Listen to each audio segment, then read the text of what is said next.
ഇന്ത്യയുടെ ദക്ഷിണാഫ്രിക്കൻ പര്യടനത്തിനിടെ വിശ്രമം ആവശ്യപ്പെട്ട് ടീമിൽ നിന്ന് പോയതാണ് wicket keeper batter Ishan Kishan. അതിനുശേഷം താരത്തെ സംബന്ധിച്ച് വലിയ വിവരങ്ങളൊന്നുമില്ല. ഇപ്പോഴത്തെ താരം ദക്ഷിണാഫ്രിക്കൻ പര്യടനം പാതിവഴിയിൽ ഉപേക്ഷിച്ച് കളത്തിൽ നിന്നും വിട്ടുനിൽക്കുന്നതിന്റെ കാരണം പുറത്തു വന്നിരിക്കുകയാണ്.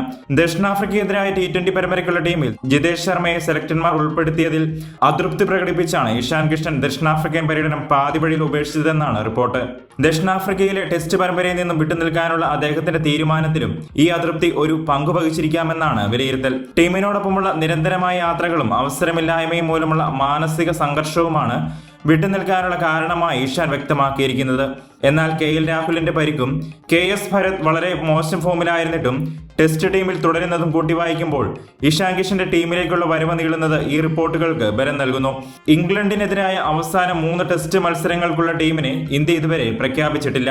അതിലും ഇഷാൻ ഇടം പിടിക്കുന്നില്ലെങ്കിൽ പ്രശ്നം ഗുരുതരമാണെന്ന് തന്നെ കരുതണം.